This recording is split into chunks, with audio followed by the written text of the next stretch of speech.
Hello, my name's Jane Pimblett. I'm a careers consultant with Careers BU, and today's session we're going to be looking at getting a part-time job.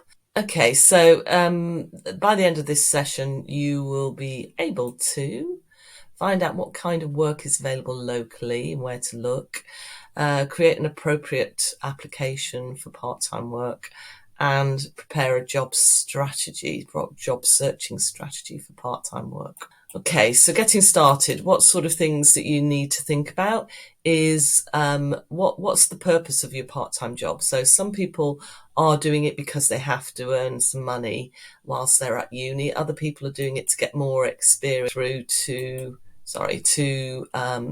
the course if possible.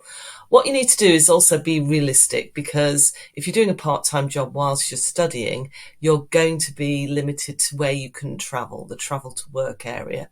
So be realistic about what the limitations and the sectors and industries available locally, unless you want to do the part-time work remotely. Okay, so if we are new to Bournemouth, then here's a quick map. This is where you will find Bournemouth.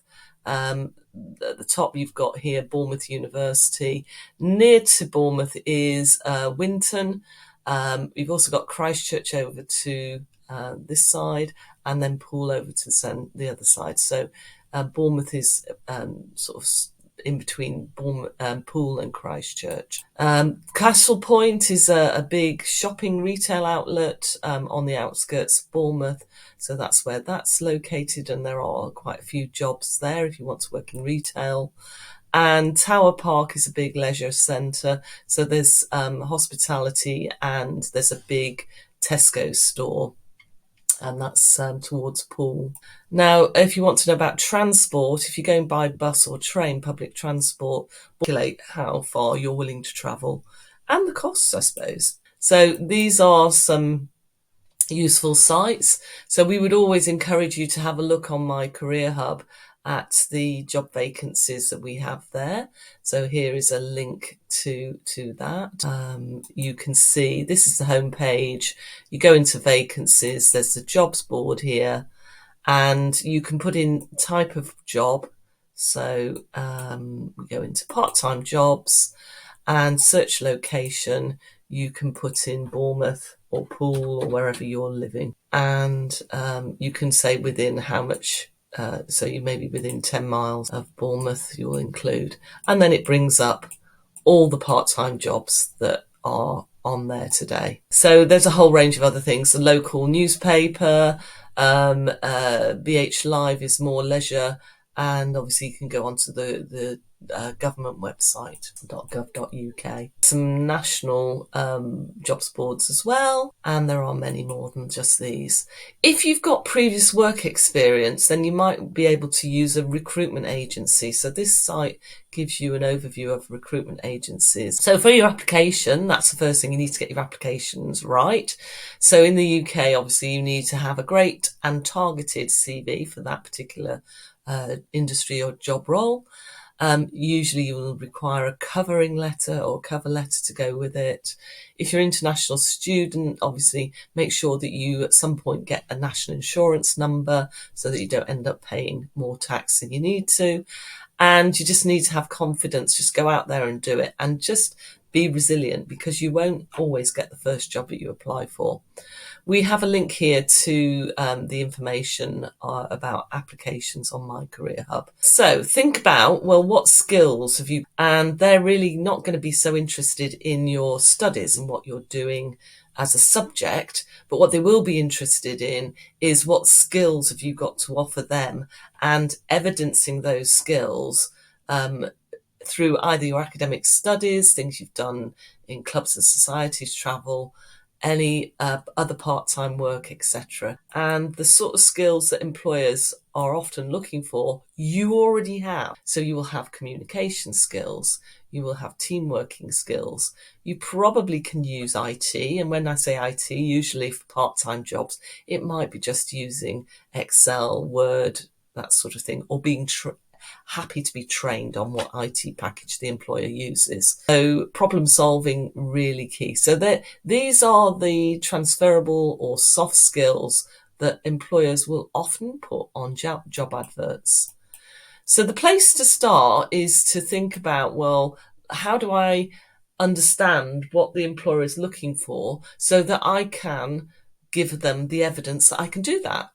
So here's an example of a part-time events job, and they're looking for these highlighted areas.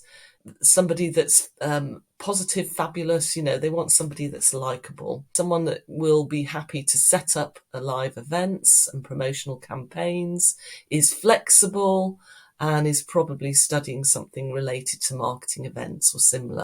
So they're not asking, other than this marketing events qualification, they're not saying we might want you to have a degree or A level or anything like that. To target your CV, choose the most relevant experience that you have that relates to the job. Just talk about it. So if you're talking about being able to present to clients or to the public, maybe you're having to do presentations. Have you done presentations on your course? You probably have. If they're looking for someone that can problem solve and work with customers, the ability to listen, understand what the customer's asking, and then come up with solutions is very key. So if you've done any other previous customer service, dig out the skills that you gained from doing a hotel reception job, from doing waiting jobs, from doing anything that's related to customers, working in retail. So when you're talking about your experiences, think about, particularly if you've had a part-time job before, how you might actually describe those. So start by using bullet points. This is on your CV under your work experience. And put in an action verb at the beginning. So we've got here processed, executed, created, responsible for. Yeah. So that's the sort of language that you want to use on your CV. If that is what, here's one for food service. So just being involved in waiting, perhaps. Demonstrated tact and diplomacy, liaised with other teams like the kitchen staff, that sort of thing. So you can see straight away the sort of language you need to be using rather than giving a job description of what you've done in the past. Now, if you haven't got any relevant work experience, then you could perhaps put in a skills section where you can talk about your examples of communication skills. So that could be from your previous education. Maybe if you're in the final year of university, you've got a load of communication examples, team working, that sort of thing. So again, writing bullet points explaining how you've used those employability skills that are mentioned on the job advert is the way to go forward. Obviously, with a CV, you usually will have a cover letter, about 500 words. It might be on an email, the content of the body of the email, and maybe the CV attached. It might be a document that you upload. So with the cover letters, very straightforward, an opening, who you are and what you're applying for, and then something about why their organisation. So showing that you've done a little bit of research, you know who they are, what they do, how they differ from their competitors, and then what you can offer them in terms of the role, and then a nice positive ending. And again, we've got the CV and cover letter guide there for you to refer to. So quite often, particularly on jobs boards like Indeed, they will ask you to upload your CV. And there's also this little box sometimes on there, and that's where you can put the cover letter. Okay, application forms. For larger companies, usually they might ask you to, some organisations, again, the big national ones, this is Aldi, will ask you, even for part-time jobs, sometimes to do ability tests. So these are, this one in Aldi is a situational judgment test. So there is a section on My Career Hub about tests, and that comes under the application tab. So do check that out as well. And then, after you've submitted your application, whether it's a CV, whether it's a cover letter and a CV, whether it's an application form, the next stage is probably going to be an interview. So these are our top tips for success in interviews.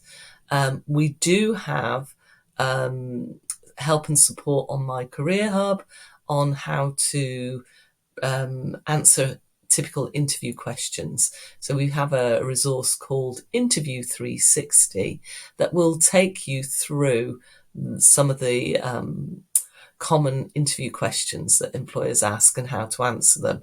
It also gives you the opportunity to record yourself and practice your interview technique. You can also get help and support from the careers team. So if you have any questions at all, you can visit us at the Careers Zone in Poole House, or you can email us at careers@bournemouth.ac.uk. Thank you very much.